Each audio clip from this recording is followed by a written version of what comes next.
The plasma bolt missed Lieutenant Kyle Morrison's head by inches. He didn't flinch. Dawn feet tall, muscle-wrapped chitin gleaming under the arena lights. Kyle grinned. "You're insane," Commander Lisa Bennett hissed through the comlink. Her voice cracked with something between fury and fear. "Pull back now." Kyle dove forward instead. The crowbar's blade whistled through empty air where his chest had been a heartbeat before. He rolled, came up inside the alien's guard, and drove his combat knife into the joint behind its knee. Black ichor sprayed. The creature roared. "That's in order, Morrison." He yanked the blade free and danced backward. The crowbar stumbled but didn't fall. Its 4 eyes tracked him with murderous intent. Around them, thousands of aliens in the observation decks howled. This wasn't supposed to happen. Humans didn't fight crowbar champions. Humans negotiated. Humans surrendered territory and begged for mercy. Kyle had other plans. The warrior lunged again, faster this time. Its clawed hand caught Kyle's shoulder and flung him across the sand.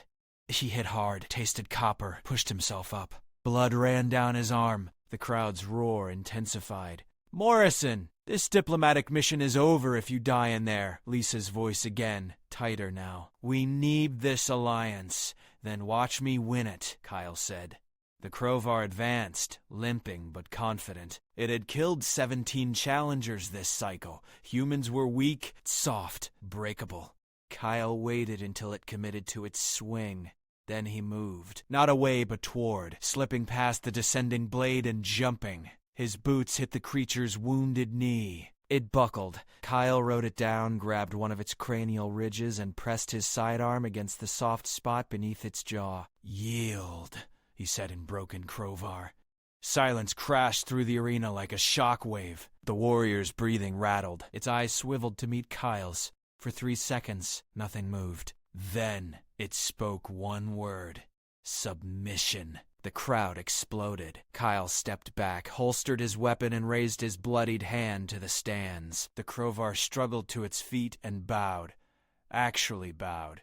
Kyle's comm crackled. "You reckless, insufferable." Lisa stopped mid-sentence. Through the tactical feed, he saw her in the diplomatic box, hand pressed against the viewport, eyes locked on him. She was biting her lip. "Get up here," she said finally. "The Crowbar High Command wants to talk. They're calling you something I can't translate, but the cultural officer says it means worthy of respect." Kyle limped toward the arena exit, every muscle screaming. Behind him, the Crowbar champion raised its own fist to the crowd and spoke his name. The galaxy was about to learn what one human could do. Kyle stepped into the diplomatic chamber still covered in sand and blood. The Crowbar High Command filled one side of the obsidian table, their massive forms draped in ceremonial armor that clinked with each breath. Across from them sat the human delegation, looking pale and overdressed in their formal uniforms. Lisa stood at the head, rigid as steel. Her eyes swept over him once, cataloging injuries, then snapped back to the Crowbar's supreme commander. "Commander Vraltok," she said, her voice perfectly controlled. "As I was explaining before, Lieutenant Morrison's exhibition, humanity seeks mutual defense terms that, no." Vraltok's translator box rendered his growl into flat English.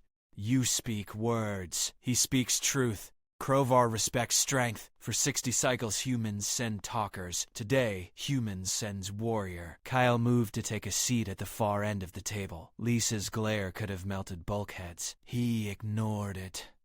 Vraltok's 4 eyes fixed on Kyle. "You fight again tomorrow. Bigger challenge." "Absolutely not," Lisa said. "Lieutenant Morrison is an officer, not a gladiator. We discuss what warrior earns right to discuss." Vraltok leaned forward. "Tomorrow he faces Drekner the Unchained, champion of champions. If human survives, we hear human words. If not," the commander's mandibles spread in what might have been a smile, "then humans are what we always believed. Lucky once." The other Crowbar rumbled agreement. Lisa's jaw tightened, but Kyle saw her mind working behind those sharp eyes. This wasn't the negotiation they'd prepared for. It was worse, or better, depending on how tomorrow went. "We need to caucus," Lisa said. "1 hour," Vraltok replied. Then feast. Your warrior will eat with champions.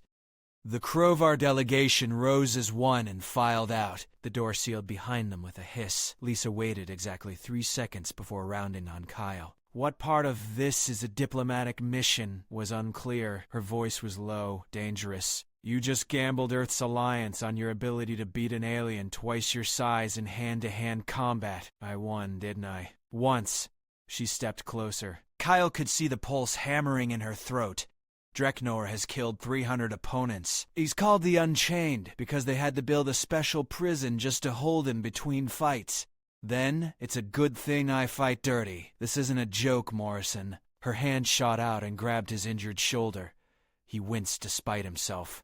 You're bleeding through your uniform? Medical says you have 2 cracked ribs and a concussion, and you want to fight again tomorrow? Want has nothing to do with it. Kyle met her eyes. You heard them. This is the only language they understand. We can spend another decade sending diplomats they'll ignore. Or we can show them we're worth talking to. Lisa's grip loosened but didn't release. By getting yourself killed? By winning. She stared at him for a long moment. Then she let go and turned away, arms crossed. You're impossible. You're repeating yourself, Commander, because you keep being impossible. She took a breath. Fine. We play this their way. But you're getting medical treatment, combat stims, and every tactical advantage our team can manufacture. I'm not explaining to Command how we lost our best close quarters specialist because he wanted to prove a point. Best? Kyle grinned, despite the pain. You've never said that before. Shut up. But her reflection in the black table showed the smallest curve of a smile. You have 1 hour before the feast. Get to medical. That's an order. Kyle stood, felt his ribs protest, and headed for the door. He paused at the threshold. Lisa? She turned. Something flickered in her expression. Thank you for not pulling me out. I should have. Her voice went quiet. When that Krovar grabbed you, I almost overrode the arena barriers myself, but you didn't. No, she looked down at her hands. I trusted you to do something completely reckless and somehow make it work. God help me. I trusted you. The moment stretched. Kyle wanted to say something, but the medical alarm on his wrist started blaring. Lisa's command mask snapped back into place. Go. Now. And Morrison? She caught his eye one last time. Don't you dare lose tomorrow. The feast hall reeked of blood and victory. Krovar champions lined long tables carved from bone, tearing into slabs of meat that still steamed. Kyle walked between them, feeling every eye track his movement. His ribs were wrapped tight with regenerative mesh, combat stims dulling the worst of the pain. He could function. That would have to be enough. A massive claw gestured to an empty seat. Kyle sat. The Krovar beside him shoved a platter forward, something with too many legs and not enough cooking time. Kyle grabbed a piece and bit down soup. It tasted like iron and regret, but he swallowed without flinching. The Krovar watching him grunted approval. Human eats like warrior, one said. Its translator rendered the words with an edge of surprise. Human fights like warrior, another added. Small, but vicious. Good kill technique. Kyle raised his drink, some bubbling purple liquid that smelled toxic. 2 good kills. They roared and drank. Kyle took a small sip and felt his tongue go numb. Definitely toxic. He drank more anyway. Across the hall, Lisa sat with the Krovar diplomatic cast, her posture perfect, her smile diplomatic and empty. But her gaze kept drifting to Kyle. Every time a Krovar warrior slammed the table or roared approval, her shoulders tensed just slightly. She was worried. He could read it from 50 feet away. A figure approached Kyle's table, and the noise died instantly. Dreknor the Unchained stood 12 feet tall, his chitin plating scarred by 1,000 battles. Chains decorated his armor, each link representing a kill. Kyle counted 30 before he stopped trying. Tomorrow I break you, Dreknor said. No translator needed. His English was perfect. Slowly. So your female watches. So she remembers humans bleed like prey. Kyle set down his drink carefully. Your English is good. Learn it from the last human who beat you. The hall went silent. Dreckner's mandibles spread wide, showing rows of serrated teeth. Then he laughed. It sounded like rocks grinding together. No human has faced me. Tomorrow is first, tomorrow is last. He leaned down until his breath washed over Kyle's face. I will enjoy her screams when I tear your spine free, Kyle smiled. Get in line! Dreckner's claw shot out, grabbed Kyle by the throat, and lifted him off the bench. The world tilted. Kyle's vision started to gray at the edges, but he didn't struggle. He just kept smiling. Put him down! Lisa's voice cut through the hall like a blade. She stood now, one hand on her sidearm. Or we end negotiations permanently. This is warrior business, Vraltok said from the high table, but he sounded uncertain. This is assault on a ranking Earth officer, Lisa replied. Her weapon cleared its holster. Release him, now! Drecknar's eyes shifted between Kyle and Lisa. Kyle managed to rasp out 3 words, she won't miss. The grip loosened. Kyle dropped, caught himself, and stood straight despite his body's screaming protest. He met Drecknor's gaze and didn't blink. Tomorrow, Kyle said. Looking forward to it. Dreckner turned and stalked away. The feast resumed gradually, tension bleeding into uncertain laughter. Kyle made his way to Lisa, who hadn't reconciled her weapon. Outside, she hissed. Now. They exited into the night air. Twin moons hung overhead, bathing the Krovar fortress in silver light. Lisa spun on him the moment the door sealed. He was going to kill you right there. Maybe. Kyle rolled his neck, feeling vertebrae pop back into place. But he didn't. Because I stopped him. Her hands were shaking. She noticed and clenched them into fists. What if I hadn't been there? You were, though. That's not an answer, Morrison. She stepped closer, and Kyle saw something raw in her expression. Fear. Real fear. You keep pushing, and one of these days you're going to push too far, and I won't be able to pull you back. Lisa, don't. She cut him off. Don't give me that fearless soldier routine. I've read your file. I know what you've survived. I know why you volunteer for every suicide mission command assigns. Her voice dropped. I know you think you're expendable. Kyle felt something crack in his chest that had nothing to do with his injuries. This isn't about that, isn't it? Her eyes searched his. Because from where I'm standing, it looks like you're trying to get yourself killed in the most spectacular way possible. I'm trying to win. At what cost? She grabbed his arm, fingers digging in. You heard Dreckner. He's fought for decades, killed hundreds. And tomorrow you're gonna walk into an arena with him while I stand there and watch, completely helpless. You're not helpless. You're the smartest tactical mind I've ever worked with. Then listen to me when I say this is insane. I am listening. Kyle covered her hand with his. But we both know there's no other way. The Krovar respect one thing. If I back down now, every human negotiation for the next century is worthless. Lisa was quiet for a long moment. When she spoke again, her voice was barely a whisper. What if you don't win? Then you make sure Earth remembers why we tried.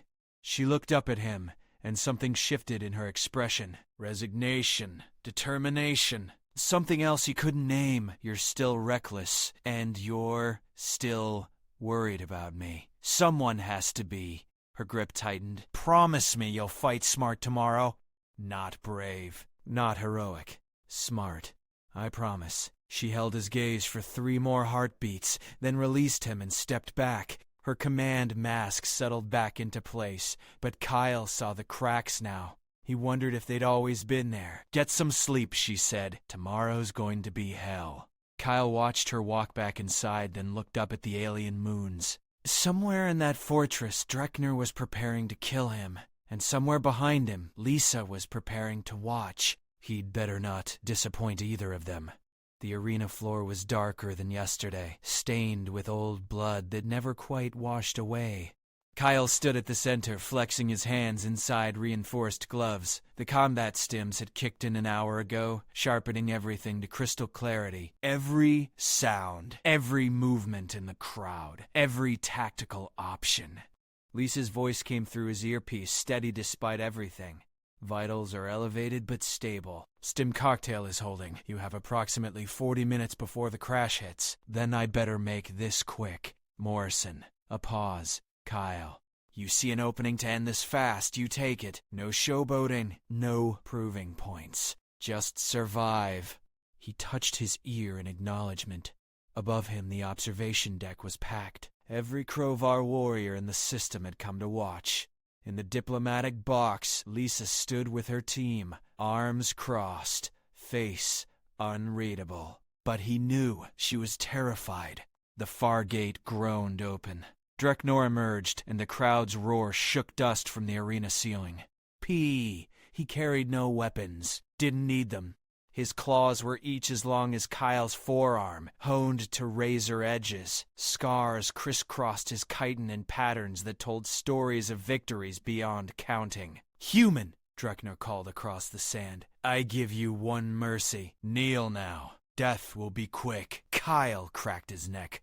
I've got a better idea. You kneel, and I'll consider not embarrassing you in front of your friends. The laughter from the crowd was uncertain. Humans didn't talk like this. Humans begged. Dreknor charged. Kyle had faced charging enemies before. Insurgents hopped up on combat drugs. Rogue combat mechs, once memorably an angry grizzly bear during a training exercise gone wrong. But nothing moved like Dreknor.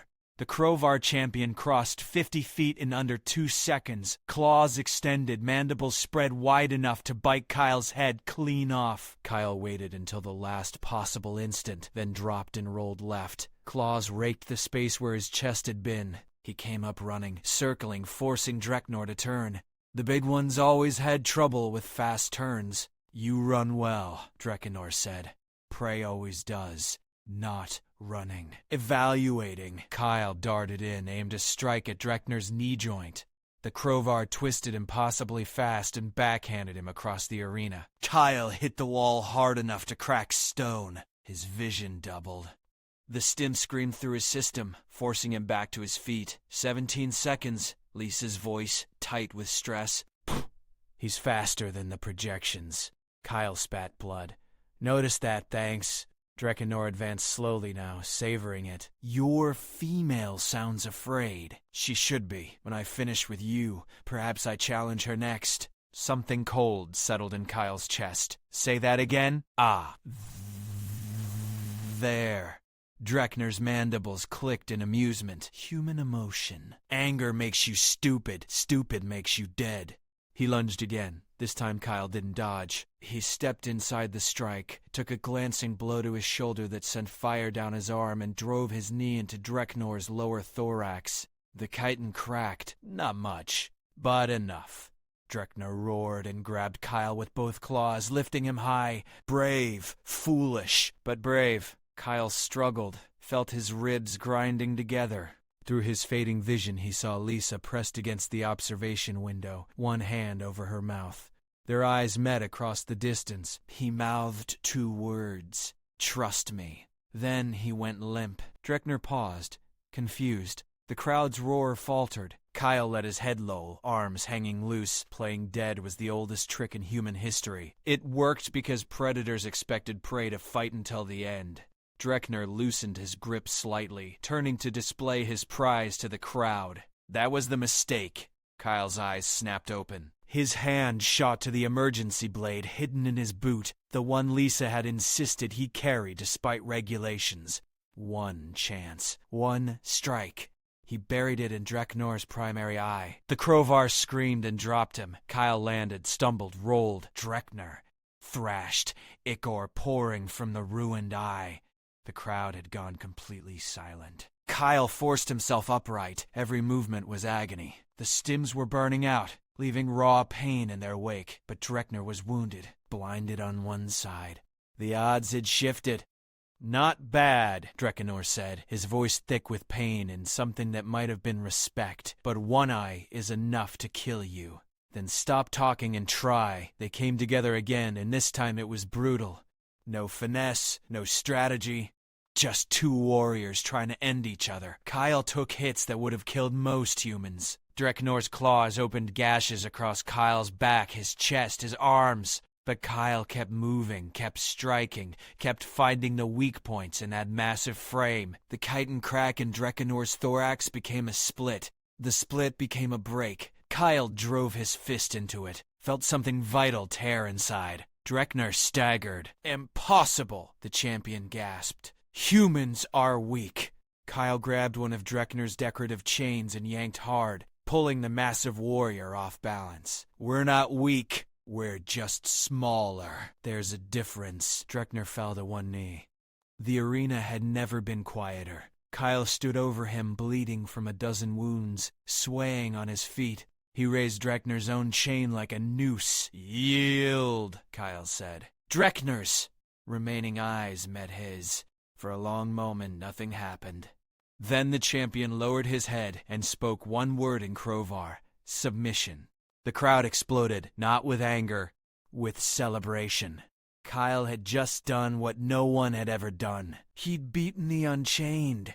Kyle dropped the chain and extended his hand.